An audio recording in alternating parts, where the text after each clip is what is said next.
Kata apologetika berasal dari kata Yunani kuno, yaitu apologia. Apologia adalah kasus yang akan dibangun oleh seorang pengacara atas nama kliennya. Jadi, apologetika adalah tentang membangun kasus untuk iman kita, belajar bagaimana menjelaskan dan membela iman kita. Ada 3 jenis apologetika, yaitu apologetika alamiah, apologetika Kristen, dan apologetika Katolik. Dalam salah satu kolom rutinnya di sebuah surat kabar, seorang uskup di sebuah keuskupan, pernah menulis seperti ini, ada saatnya ketika kita sebagai umat Katolik, harus mampu membela dan menjelaskan ajaran-ajaran tertentu dari iman Katolik kita. Iman kita didasarkan pada akal budi dan logika.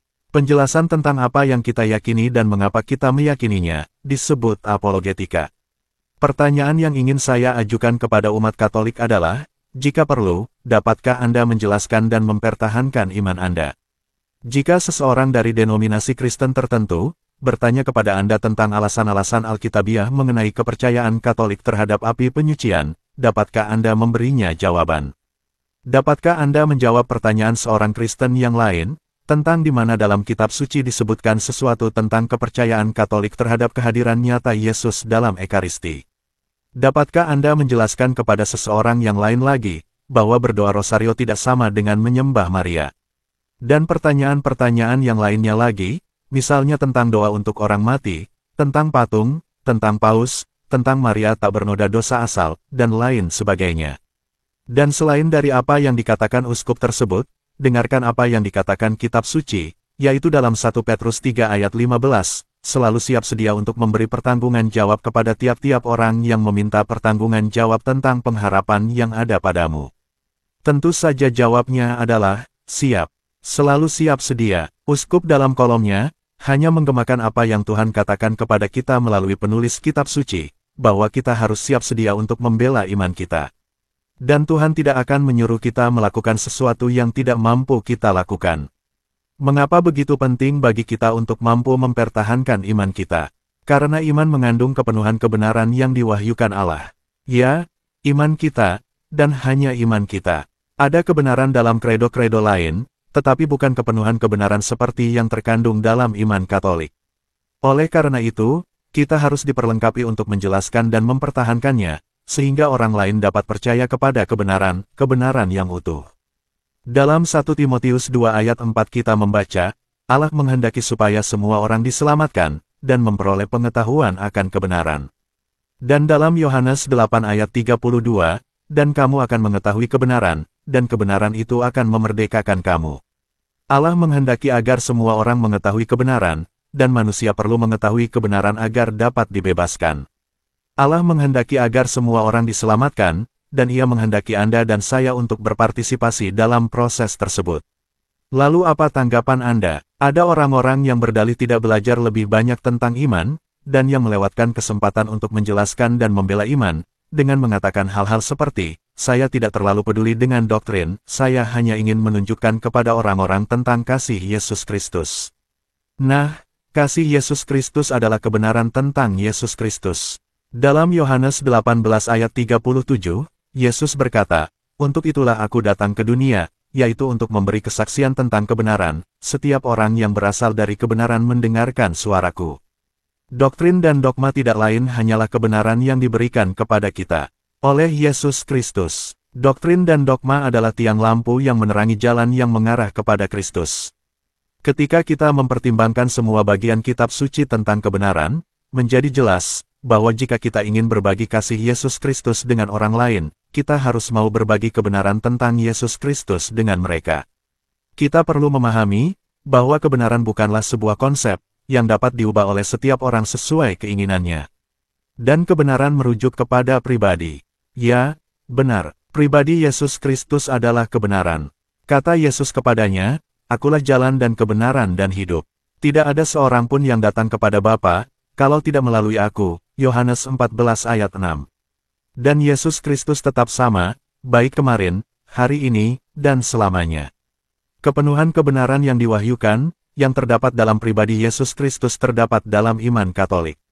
Jika kita sungguh-sungguh mengasihi saudara-saudari kita yang non-Katolik, tidakkah kita ingin mereka memiliki kebenaran?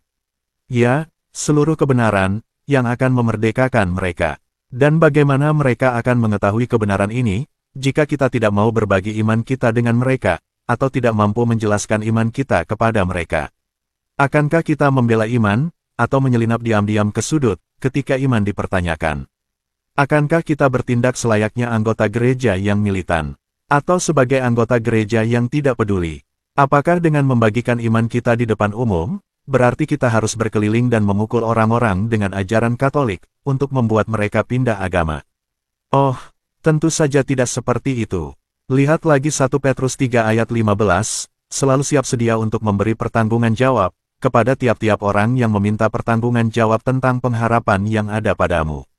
Itu tidak berarti kita harus berdiri di sudut jalan, dan memberitakan kabar baik, meskipun tidak ada yang salah dengan itu. Itu tidak berarti kita harus menjauhkan semua teman atau rekan kerja kita, dengan memaksakan ajaran Katolik kepada mereka. Itu hanya berarti kita harus bersiap ketika seseorang datang kepada Anda. Kita tidak perlu mencari orang untuk pindah agama ke Katolik. Yang harus kita lakukan adalah memberitahu orang-orang bahwa kita seorang Katolik, dan mereka akan datang, dan mencoba untuk mengubah keyakinan kita. Semakin kita menghayati dan mempraktikkan iman Katolik, semakin banyak kesempatan yang akan Tuhan berikan kepada kita untuk mempertanggungjawabkan pengharapan iman kita. Jadi, bagaimana Anda siap? Agar menjadi seorang apologet Katolik, apa yang harus kita lakukan? Satu-satunya hal yang perlu kita lakukan, adalah mempelajari sedikit lebih banyak tentang iman Katolik setiap hari. Ya, itu saja. Dapatkan pemahaman yang lebih baik tentang iman Katolik setiap hari. Dan tolong perhatikan, saya tidak mengatakan bahwa Anda harus memiliki pemahaman yang lengkap tentang iman Katolik. Iman Katolik lebih dalam dari lautan, dan tidak seorang pun dalam kehidupan ini akan mampu menyelami kedalamannya. Saya juga tidak mengatakan bahwa Anda harus memiliki gelar magister teologi, atau gelar sarjana, atau apapun yang sejenis. Yang Anda butuhkan hanyalah keinginan yang sungguh-sungguh untuk mempelajari lebih banyak tentang iman Katolik, dan kemudian bertindak berdasarkan keinginan itu.